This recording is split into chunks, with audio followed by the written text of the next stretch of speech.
یہ آیت قرآن مجید کی 15 سپارہ سورہ بنی اسرائیل، اس کی آیت نمبر ہے 11۔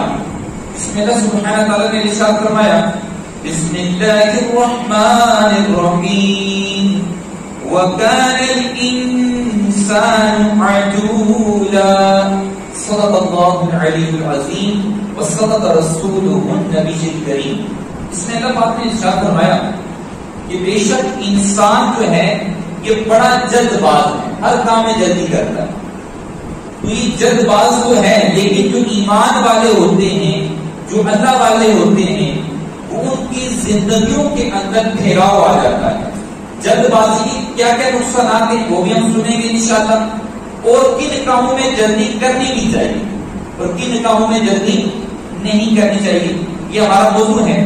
چنانچہ بخاری شریف کی حدیث پاک ہے، حضرت سیدنا ابو ہریرہ رضی اللہ تعالی عنہ فرماتے ہیں کہ نبی کریم صلی اللہ تعالی علیہ وآلہ وسلم مسجد نبوی شریف میں جلوہ فرماتے، تشریف فرماتے، ایک شخص آتا ہے اور آ کر نماز پڑھتا ہے۔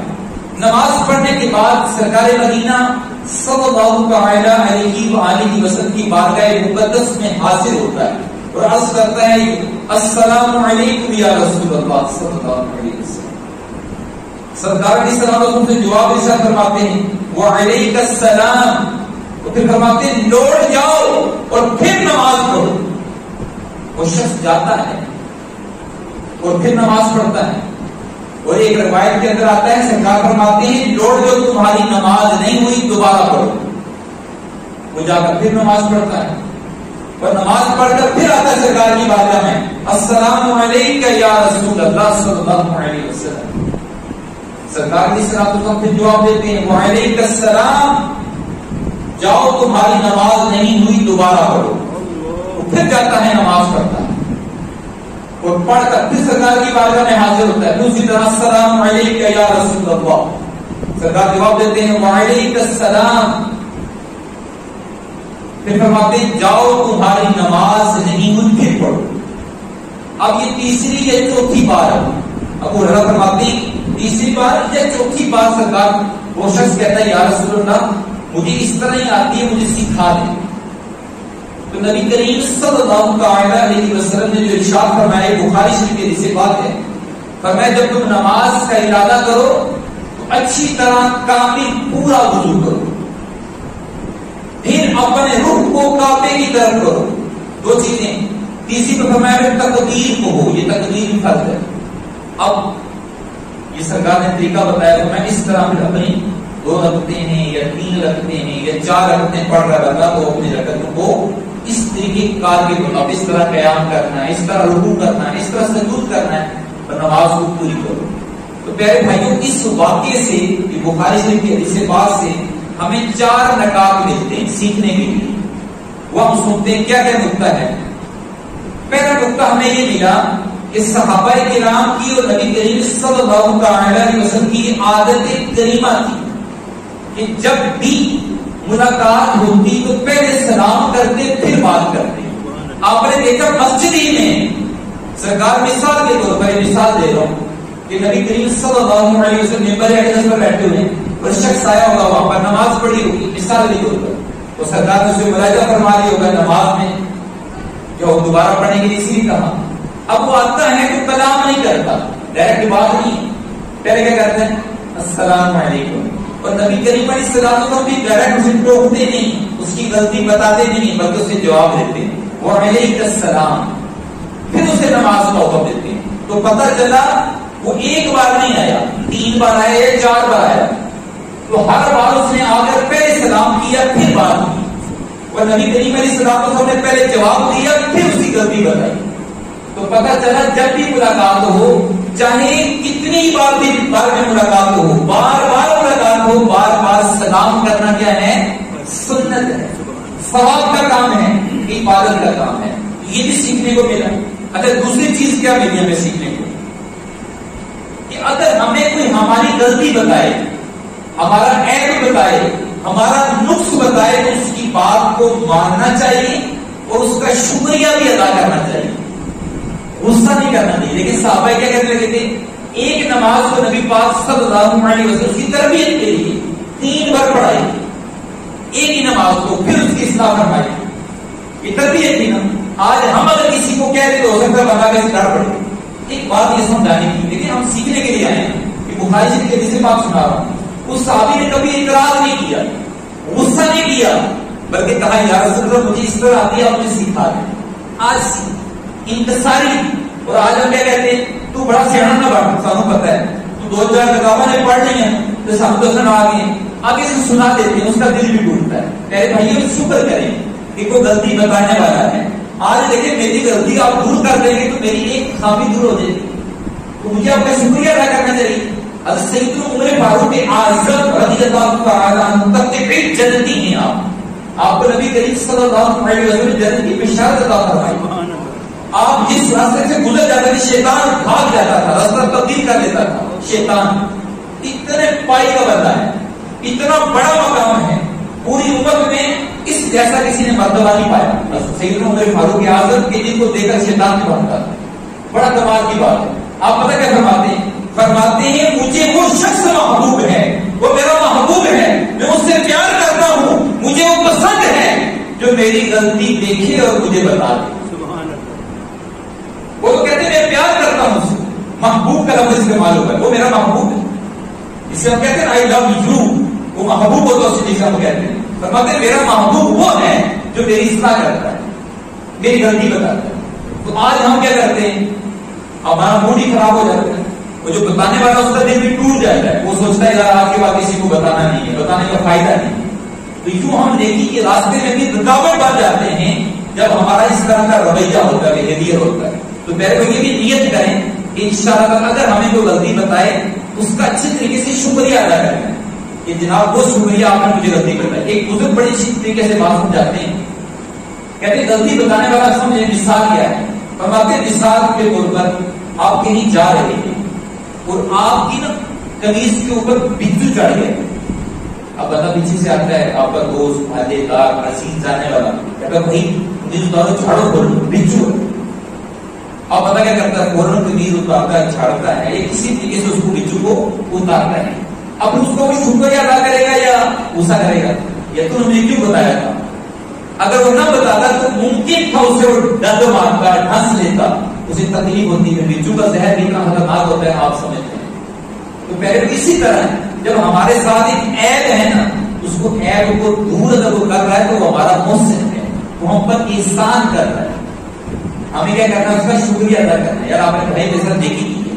پھر دوسری طریقہ دیکھیں، مثال کے طور پر آپ کی دعوت پر جا رہے ہیں، ولیمے پہ جا رہے ہیں، شادی پہ جا رہے ہیں، آپ نے سفید کپڑا پہنا ہوا ہے لیکن آپ کو نہیں پتا چلا، پیچھے گندگی کا چھینٹیں پڑ گئی، پوری قمیض آپ کی گندی ہے، پیچھے سے ایک دوست آتا بتاتا ہے یار آپ دعوت پہ جا رہے ہیں، شرمندگی ہوگی تو نہیں دیکھیں آپ کی گندی ہے پیچھے سے، اسے پتا نہیں تھا، کیا آپ اس کا شکریہ ادا کریں گے؟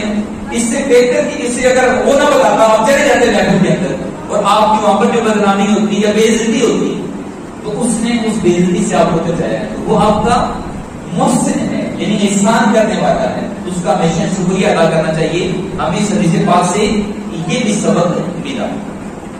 اچھا تیسری چیز ہمیں کیا پتا چلی کہ ہمارے اخلاق اچھے ہونے چاہیے، کہ جب ہم کسی کی اصلاح کریں تو اچھے انداز سے کریں اور ہمارا اخلاق یہ اچھا ہونا چاہیے۔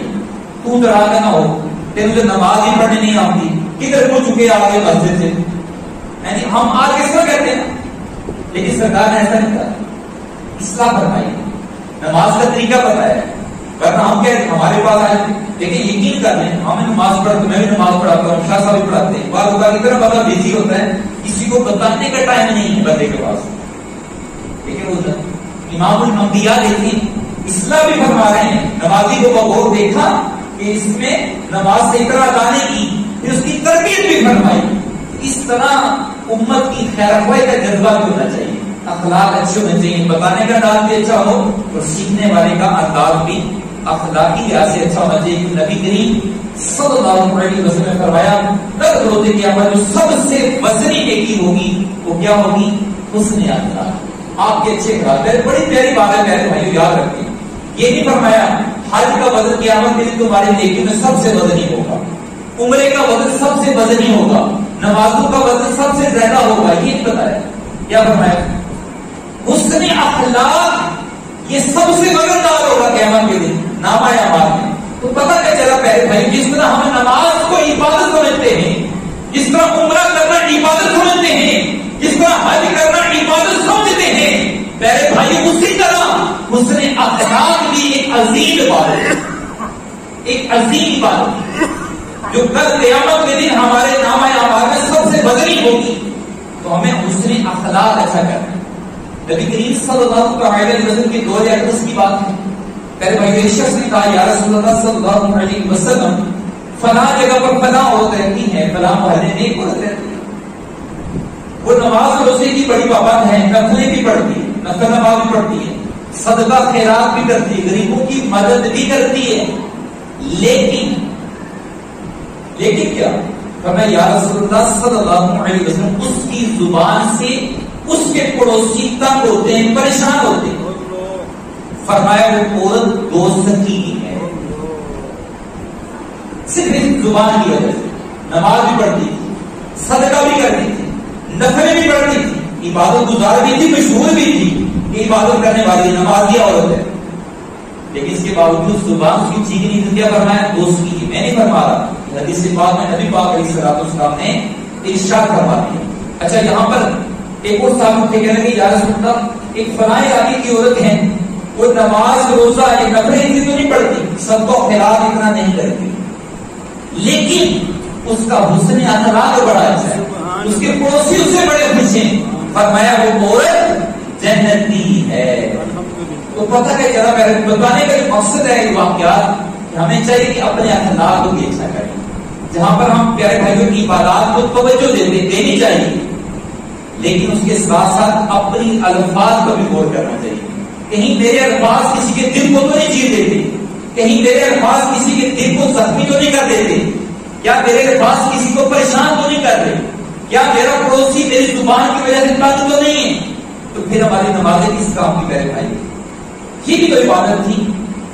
یاد رکھیے دین ہمارا یہ نہیں کہتا کہ 5 وقت عبادت کرو، دین ہمارا کہتا ہے 24 گھنٹے عبادت کرو. آپ اس سے گفتگو کرتے ہیں اچھے طریقے کے ساتھ، جی ہاں یہ عبادت، آپ کا اخلاق کا اچھا ہے، آپ سنت کی نیت سے اچھے طریقے سے بول رہے ہیں، مسکرا رہے ہیں. تو حدیث پاک میں آتا ہے مسکرانا بھی صدقہ ہے. ایک آپ صدقہ دیتے ہیں، بکرا قربان کر رہے ہیں، پیسے خرچ ہو رہے ہیں، 10 15 20 لاکھ کا بکرا آتا ہے، تو ایک صدقے کا ثواب آپ کو مفت میں مل رہا ہے. کیسے؟ اپنے بھائی سے مسکرا کر بات کر لیں تو آپ کو صدقے کا ثواب ملے گا. کتنی اہم عبادت ہے میرے بھائی جو ہم مفت میں حاصل کر سکتے ہیں. روزانہ کئی گنا صدقے کے ثواب حاصل کر سکتے ہیں، لیکن توجہ نہیں ہوتی. تو پیارے بھائی اس حدیث پاک سے ہمیں یہ بھی پتا چلا کہ اخلاق بہت عمدہ عبادت ہے. اچھا اس حدیث پاک سے چوتھی چیز کیا پتا چلی کہ ہر کام میں جلد بازی میں نہیں کرنی چاہیے. کچھ کام ہوتے ہیں جلدی والے، جیسے اذان ہوتی ہے تو مسجد میں اب دیر نہ کریں جانے کے لیے، چل پڑے گھر سے، دوڑنا نہیں ہے، اس سے مراد دوڑنا نہیں ہے. اب یہ کہ رکے نہ کھڑے، اذان ہو چکی ہے مسجد میں، یہ جلدی کا کام ہے.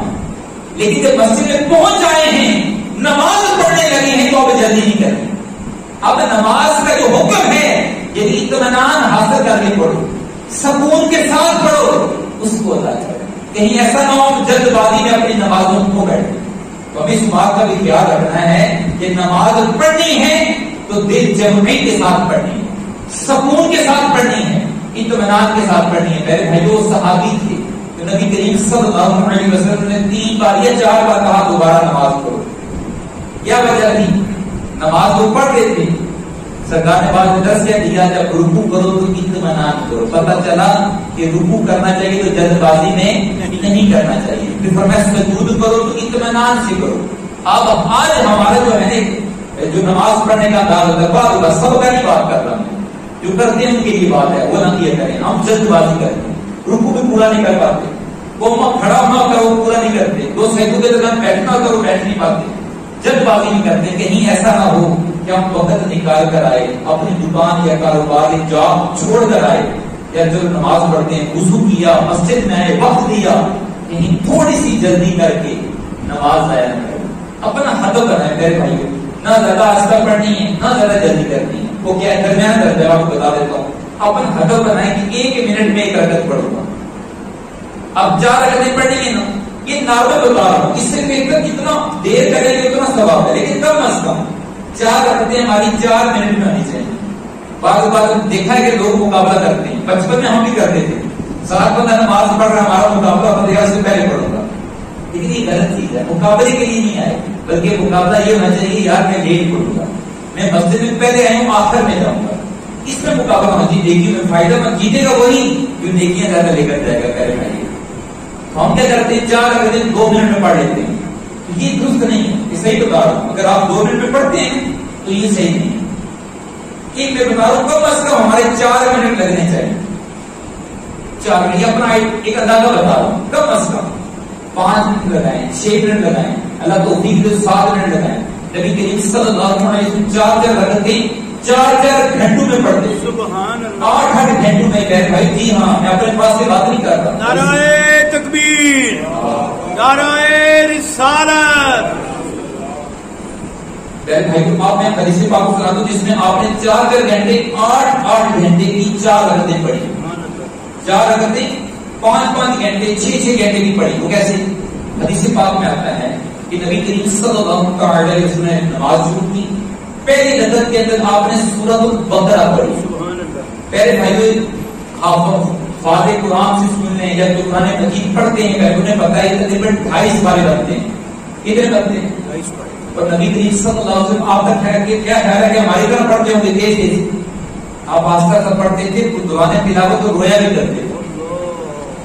اگر زیادہ نہیں 2.5 گھنٹے کر لیں آپ، ایک سپارے کا 1 گھنٹہ، تو 2.5 گھنٹے کی رکعت بنی۔ پھر فرماتے دوسری رکعت شروع کرتے سورہ آل عمران پڑھتے، اس میں بھی کم و بیش 1.5 گھنٹہ لگ جاتا ہے، 1 گھنٹہ کر لیں تو کتنے گھنٹے ہوئے 2 رکعتوں میں؟ 3.5 گھنٹے۔ اگر 1 گھنٹہ لگائے، چوتھی رکعت میں آپ سورہ نساء پوری پڑھتے، اللہ اکبر۔ اسی طرح پھر 5ویں رکعت میں سورہ معاہدہ مکمل کر لیتے، تو پہلے بھائی 5-6 سپارے 4 رکعتوں میں پڑھ لیتے۔ ہم تراویح پڑھتے ہیں یار، 1 سپارہ پڑھا جاتا ہے 20 رکعتوں کے اندر، 20 رکعتوں میں 1 سپارہ پڑھتے ہیں، کتنی دیر لگتی ہے؟ تقریباً 1 گھنٹہ۔ یہی بات ہے، آپ نے کتنے سپارے پڑھ دیے؟ 5 سے 6 سپارے، کتنی رکعتوں میں؟ 4 رکعتوں۔ یہ آپ کی نماز میں شروع ہے، میں تو صرف آپ کو کہہ رہا ہوں کم از کم 4 منٹ، ایک پیمانہ دیا ہے کہ پتا کتنی دیر یاد پڑے، کم از کم 4 منٹ لگے، زیادہ لگائیں گے تو زیادہ ثواب ملے گا انشاءاللہ۔ کہتے ہیں جتنا شہر زیادہ اتنا میٹھا ہے، لیکن ایک پیمانہ ہے، ایک ترازو، جب میں نے یار 2 رکعتیں پڑھنی ہے تو کم از کم 2 منٹ میرے لگنے چاہیے، 120 سیکنڈ۔ انشاءاللہ یہ بھی پتا چلا کہ نماز جب بھی پڑھیں اطمینان اور سکون سے ادا کرنی چاہیے۔ اسی طرح میرے بھائیوں، نبی کریم صلی اللہ علیہ وآلہ وسلم نے ایک مرتبہ ارشاد فرمایا کہ بدترین یعنی برے سے برا چور، ایک ہوتا ہے چور، فرمایا بدترین چور، سب سے برا چور فرمایا نماز کا چور ہے۔ اللہ اکبر۔ اب بڑی چونکا دینے والی بات تھی، صحابہ کرام کہتے ہیں کہ یا رسول اللہ نماز کی چوری، یہ کیسے ہو سکتا ہے کوئی نماز میں چوری کرے؟ تو نبی کریم صلی اللہ علیہ وسلم نے فرمایا ہاں نماز میں چوری، فرمایا کون کرتے ہیں؟ فرمایا جو رکوع سجود میں جلدی کرتے ہیں وہ نماز کے چور ہیں۔ پھر ایک حدیث پاک میں فرمایا کہ وہ رکوع اور سجود میں کمر اپنے ریڑھ کی ہڈی کو سیدھا نہیں کرتے، وہ نماز کے چور ہیں۔ اندازہ لگائیں سرکار اسے نمازی نہیں کہہ رہے، کیا کہہ رہے ہیں؟ نماز کا چور۔ وضو بھی کیا ہے، مسجد میں بھی آنا ہے، لیکن رکوع سجود پورے نہیں کیے، اسے نماز کا چور کہا گیا ہے، وہ صرف چور نہیں کہا گیا، فرمایا بدترین برا چور ہے۔ اس کی شرح میں مفتی صاحب فرماتے ہیں، مفتی احمد یار خان نعیمی رحمۃ اللہ تعالی علیہ، آپ نے 4-5 نکات بیان کی، وہ میں سناتا ہوں آپ کو۔ آپ فرماتے ہیں بدترین چوری سے یہ ہے کہ جو مال کا چوری کرتا ہے نا، مال چوراتا ہے، پیسے چوراتا ہے، سونا چوراتا ہے، فرمایا وہ چور تو ہے لیکن کچھ فائدہ بھی حاصل کر لیتا ہے، اگر سزا بھی پائے گا کچھ نہ کچھ فائدہ بھی ملتا ہے۔ مثال کے طور پر 10 چوری کی ہیں، 10ویں چوری میں پکڑا گیا تو 9 چوری کو اس کے پاس مال تو ہے، فرمایا وہ چور سزا بھی پائے گا لیکن فائدہ بھی پاتا ہے، لیکن جو نماز کا چور ہے اس سے فائدہ کوئی نقصان ضرور ہے۔ پھر فرماتے ہیں جو مال کا چور ہے وہ بدو کا حق مارتا ہے، جبکہ نماز کا چور اللہ پاک کا حق مارتا ہے۔ اب بتائیں ایک بندے کا حق مارنا برا ہے یا اللہ پاک کا حق مارنا؟ کہ نماز کا چور اللہ پاک کا حق بیان مارتا ہے. پھر فرماتے ہیں مزید فرماتے ہیں جو مال کا چور ہے وہ دنیا میں اگر سزا مل جائے تو یہ شریعت کا اصول ہے آخرت میں اسے معافی مل جاتی ہے. اگر دنیا میں سزا مل گئی اس کے اپنے گناہوں کی اصلاحیں صحیح ہوتی ہیں اللہ پاک آخرت میں معاف کرتا ہے. تو بعض اوقات مالک خود معاف کر دیتا ہے. سو اگر نے کئی واقعہ سنے مالک نے معاف کر دیا چور, لیکن فرماتے ہیں جو نماز میں چوری کرے گا معافی کی کوئی صورت نہیں. تو نماز فرض ہے سیدھی کیوں نہیں؟ تو پہلے بھائیوں اس لیے فرمایا کہ نماز کا چور یہ بدترین چور ہے. تو نیت کرنی ہے پہلے بھائیوں پہ خصوص نماز کے چور میں دو باتیں سرکار نے توجہ والی دلائی ہیں. جو دو باتیں غلط طریقے سے ادا کرتا ہے وہ نماز کا چور ہے. وہ کون سی ہیں اس پہ توجہ دینی ہے سب نے انشاءاللہ. نمبر ایک سرکار نے فرمایا جو رکوع سجود صحیح نہیں کرتا. ایک تو یہ نیت کریں کہ رکوع میں پہنچ کر ہم نے تسبیح شروع کرنی ہے سبحان ربی العظیم. 3 بار پڑھنے پہنچ کے بعد اوپر کبھی کرتے ہیں اوپر سے پڑھنے شروع کر دیتے ہیں اور نیچے ہاتھ لگائے پھر پڑھتے پڑھتے کھڑے ہوتے ہیں. کمر سیدھی نہیں ہوتی اور کمر جو ہے اس کو سیدھا کرنا یہ فرض ہے واجب ضروری ہے. میرے بھائی اگر کمر سیدھی نہ کریں تو نماز درست نہیں ہوگی. تو اللہ تعالیٰ ہم سب کو رکوع اور سجود صحیح طریقے کے ساتھ سنت کے مطابق ادا کرنے کی توفیق عطا فرمائے. وما علینا الا البلاغ. علم کے موتی آقا نے عطا کیے, علم کے موتی آقا نے عطا کیے.